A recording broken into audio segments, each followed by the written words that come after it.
ڈکی کے ساتھ اتنا برا ہو گیا تو اب کیا ڈکی پاکستان میں رہے گا؟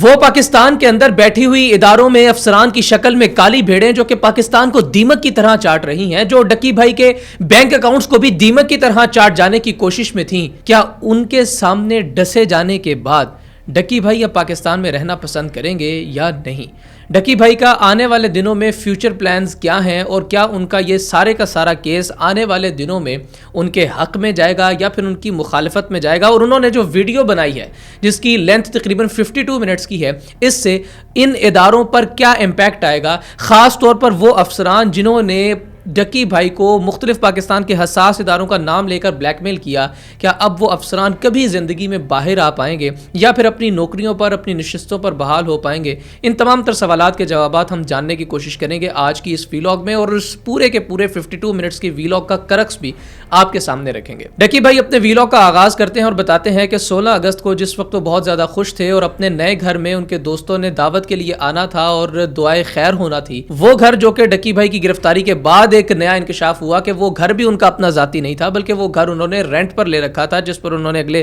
10-11 مہینے کانٹینٹ بنانا تھا۔ اس میں ان کے دوستوں کی دعوت تھی اور ان کے دوستوں نے آ کر ان کو نیا گھر خریدنے پر مبارکباد پیش کرنا تھی، لیکن 16 اگست کے بعد جس وقت ڈکی کو ایک ملائیشیا کی جانب سے ایک دعوت نامہ موصول ہوتا ہے کہ آپ ہمارے ملک میں آ کر اپنے ملک کو ریپرزینٹ کیجئے اور اپنے ملک کی نمائندگی جو ہے وہ ہمارے ملک میں آ کر کیجئے، تو وہ بہت زیادہ ایکسائٹڈ تھے اور اپنی بیوی کے ساتھ سامان پیک کر کے جس وقت وہ پہنچتے ہیں ایئرپورٹ تو وہاں پر انہیں روک دیا جاتا ہے اور انہیں روک کر کہا جاتا ہے کہ آپ کا سائبر سیکیورٹی کے ساتھ کوئی معاملہ چل رہا ہے، آپ کے اوپر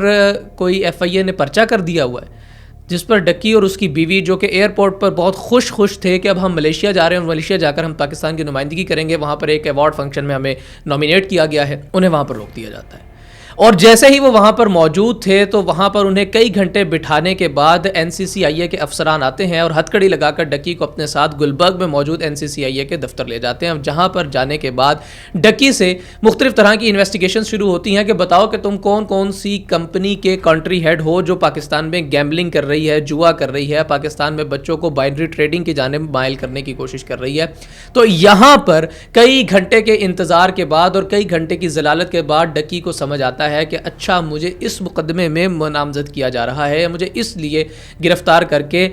ایئرپورٹ سے NCCIA گلبرگ کے دفتر لے کر آیا گیا ہے۔ یہ سارا وقوع جس وقت اس کے سامنے کھولا، یہ عقدہ کھلنے کے بعد صرف ڈکی بھائی کے مطابق اس نے 23 منٹ میں پورے کی پورے رام کتھا NCCIA کے افسران کے سامنے رکھ دی، اپنا پاسورڈ موبائل کا، اپنا جی میل کا پاسورڈ، اپنے بینک اکاؤنٹ کا پاسورڈ، ہر چیز ان کے سامنے رکھ دی کہ بھائی یہ چیزیں ہیں جو انویسٹیگیٹ کرنا ہے انویسٹیگیٹ کر لو۔ اس کے بعد ڈکی بتاتا ہے کہ وہ رات 11 بجے تک اپنے تمام تر پاسورڈز، اپنی تمام تر چیزیں دے چکا تھا اور تمام تر NCCIA کے افسران اس سے فرضی سی کارروائی کرنے کے بعد، فرضی سی تفصیلات اور تفتیش کرنے کے بعد وہ وہاں سے جا چکے، سوائے ایک بندے کے۔ وہ ایک بندہ کون تھا؟ وہ بندہ تھا انویسٹیگیشن آفیسر جس کا نام اس نے بتایا کہ شعیب ریاض ہے۔ شعیب ریاض ان کے پاس موجود رہتا ہے اور ان سے پوچھتا ہے کہ بھائی اگر آپ نے اپنا معاملہ حل کرنا ہے تو پھر آپ کو میرے ساتھ تعاون کرنا ہوگا۔ اب یہ شاید ڈکی تو سمجھ نہیں سکا اس وقت ڈکی کے مطابق کہ اس سے کیا مراد ہے، لیکن پورا پاکستان جانتا ہے کہ جب کوئی انویسٹیگیشن آفیسر کسی بھی بندے کو یہ کہے کہ بھائی اگر تم نے اپنا کیس ختم کرنا ہے، اپنے معاملے کو حل کروانا ہے تو آپ کو میرے ساتھ کوآپریٹ کرنا ہوگا، اس سے کیا مراد ہے؟ اس سے مراد وہی تھا کہ مجھے رشوت دی جائے، اور رشوت کا مطالبہ کیا جاتا ہے۔ کچھ دن کے بعد اسی طرح سے پرولونگ ہونے کے بعد معاملے کی ڈیمانڈ کی جاتی ہے کہ 6-7 میں معاملہ حل ہوگا۔ ڈکی پوچھتا ہے کہ 6-7 لاکھ؟ تو یہ شعیب صاحب کہتے ہیں او یار آپ کا ذہن 6 اور 7 لاکھ میں ہی اٹکا رہے گا، لاکھوں میں ہی اٹکا رہے گا۔ ڈکی پوچھتا ہے کہ آپ کروڑ کی بات کر رہے ہیں؟ وہ کہتا ہے ہاں جی، میں 6 سے 7 کروڑ روپیہ رشوت کی ڈیمانڈ کر رہا ہوں آپ سے۔ جس پر ڈکی کہتا ہے کہ بھائی اتنے تو پیسے میرے پاس ہے ہی نہیں، میں نے ادھر ادھر انویسٹ کیے ہوئے ہیں، پیسہ سرکولیشن میں ہے، میرے پاس کیش کی شکل میں یا پھر بینک اکاؤنٹس کی شکل میں، ڈیجیٹل کرنسی کی شکل میں میرے پاس تو اتنا پیسہ ہی نہیں ہے۔ اور پھر ڈکی صاحب بتاتے ہیں کہ ان کا 2 دن کا ریمانڈ عدالت سے منظور کروا لیا جاتا ہے، اور یہ جو 2 دن کا ریمانڈ منظور کروایا جاتا ہے، اس کے بعد اچھا خاصا برا وقت ہے جو ڈکی کا شروع ہو چکا تھا، یعنی کہ اگست کے بالکل آخر کی بات چل رہی ہے۔ ڈکی کا جس وقت 2 روز کا ریمانڈ منظور کروایا جاتا ہے تو اس کے بعد ایک شخص کی اس سارے معاملے میں آمد ہوتی ہے جنہوں نے درجنوں پوڈ کاسٹ دی، جن کا نام ہے سرفراز چوہدری صاحب، جو کہ DG FIA تھے اور NCCIA کے ایک ہیڈ کے طور پر، ایک منتظم کے طور پر تمام تر لوگوں کو پوڈ کاسٹ بھی دے رہے تھے۔ ڈکی بتاتے ہیں کہ وہ رات کے قریب کمرے میں آتا ہے 2 روزہ ریمانڈ کے بعد اور کہتا ہے اے منڈا انہوں کھڑا کرو. اس کے بعد اس کے اوپر تھپڑوں مکوں گھونسوں کی برسات کی جاتی ہے. اس کو بار بار ایک ایک سوال کے جواب دینے کے بعد اس کو تھپڑ مارا جاتا ہے. اور پھر بالآخر سگریٹ سلگاتے ہوئے NCCIA کے جو افسر تھے, جو اہلکار تھے, سرفراز چودھری صاحب, انہوں نے ایک بچے کو کال ملائی اور ڈکی کو گھٹنوں کے بل بٹھا دیا اور پھر اس بچے سے گالیاں دلوائیں ڈکی کو اور اس پر تشدد کیا گیا. اور اس طرح سے اس کی سیلف اسٹیم کو ختم کرنے کے بعد اسے واپس جس وقت جیل منتقل کیا جا رہا تھا تو ایک میرے اور ڈکی کے میوچل فرینڈ جو کہ پیشے سے ڈاکٹر ہیں, فزیو تھراپسٹ ہیں, وہ وہاں پر موجود تھے.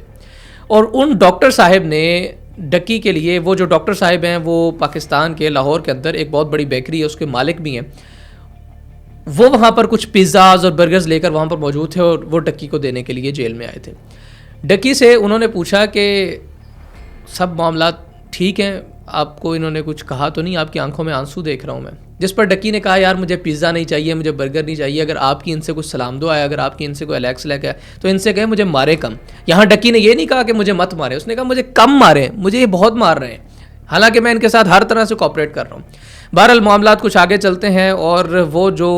ڈاکٹر صاحب ہیں وہ بنیادی طور پر پاکستان کے ایک بہت بڑے اینکر پرسن جنید سلیم کے رشتہ دار ہیں. وہ جا کر یہ سارے کا سارا معاملہ جنید سلیم کو بتاتے ہیں اور جنید سلیم صاحب اگلے ہی دن اپنے ویلاگ کے اندر تمام تر معاملے کا ذکر کر دیتے ہیں اور یہ عقدہ تمام تر صحافی برادری میں کھل جاتا ہے کہ ڈکی پر تشدد کیا گیا ہے NCCIA کے افسران کی جانب سے, جس پر ڈکی پر اور زیادہ تشدد کیا جاتا ہے کہ تمہاری جرت کیسے ہوئی کہ تم نے یہ سب کچھ باہر بتانے کی کوشش کی کہ ہم نے تم پر تشدد کیا ہے. اس کے بعد وہ 6-7 لاکھ نہیں 6-7 کروڑ والی ڈیمانڈ دوبارہ ہونا شروع ہو گئی اور ڈکی سے بار بار پیسوں کی ڈیمانڈ کی جانی لگی. اور اسی اثنا میں ڈکی کے جو ایک کرپٹو کا اکاؤنٹ تھا, اس اکاؤنٹ سے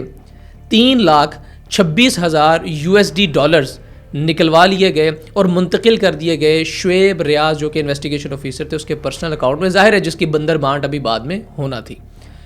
یہ جو کہ پاکستانی روپوں میں یہ 3,26,000 جو ہے یہ کوئی راؤنڈ اباؤٹ 9 کروڑ روپے کی اماؤنٹ بنتی ہے. یہ 9 کروڑ روپیہ منتقل کر دیا گیا شعیب ریاض کے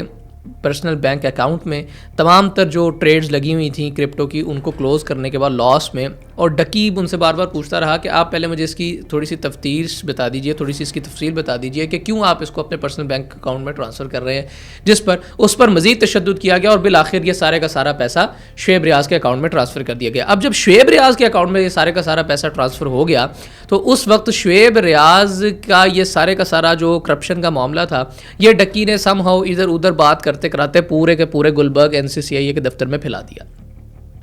اب جب ہر دوسرے بندے کو یہ بات پتہ لگ گئی کہ ڈکی کے بینک اکاؤنٹ سے, ڈکی کے کرپٹو کے اس اکاؤنٹ سے تقریباً 9 کروڑ پاکستانی روپے جو ہیں وہ NCCIA کے افسران نے اپنے پرسنل اکاؤنٹس میں ٹرانسفر کر لیے اور اب اس کی بندر بانٹ ہونا ہے, تو مجبوراً NCCIA کے افسران کو پبلکلی پوڈ کاسٹ میں آ کر یہ بتانا پڑا کہ ہم نے اس سے اتنی ریکوری کی ہے اور ہائی کورٹ میں بعد میں دیا. اور ڈکی کا یہ کہنا ہے کہ یہ پیسہ ابتدائی طور پر اس انٹینشن سے لیا گیا تھا کہ اس کی بندر بانٹ کی جائے گی, نہ کہ اس انٹینشن سے لیا گیا تھا کہ اس کو ہائی کورٹ میں سبمٹ کروا دیا جائے گا. اس کے بعد جب اس کو دوبارہ مزید ریمانڈ کے لیے عدالت لے کر جایا گیا تو وہاں پر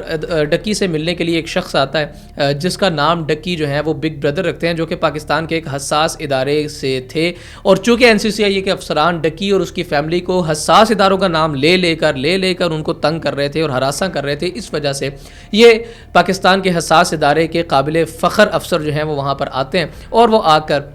ڈکی سے اس سارے معاملے پر پوچھ گچھ کرتے ہیں. ڈکی ان پر ابتدائی طور پر ٹرسٹ نہ کرتے ہوئے انہیں کچھ نہیں بتاتے. بعد میں وہ پھر ایک مرتبہ اس سے ملنے کے لیے آتے ہیں تو NCCIA کے آفس میں ہو تو وہاں پر پھر اس کو کچھ نہیں بتایا جاتا. اور پھر الٹیمیٹلی تیسرے نمبر پر جس وقت یہ بگ بردر جو ہیں وہ ڈکی سے ملتے ہیں اور اس سے یہ پوچھتے ہیں کہ بتاؤ تم سے کس نے پیسے لیے ہیں, تو اس پر ڈکی ان پر کچھ اعتبار کرتے ہوئے تمام تفصیلات دیتا ہے. اور پھر اس کے بعد وہ جو حساس ادارے کے آفیسر تھے وہ جا کر ڈکی کی فیملی سے ملتے ہیں. اس سارے ٹائم کے دوران ڈکی سے کتنے روپے کی رشوت لی جا چکی تھی تو یہ ذرا سنتے جائیے. 9 کروڑ روپیہ ایک لیا جا چکا تھا جس کی بندر بانٹ ہونا تھی, لیکن چونکہ ڈکی نے اس سارے معاملے کو پبلکلی اناؤنس کر دیا, پورے NCCIA کے دفتر کے اندر یہ بات کھل گئی, اس وجہ سے اس کی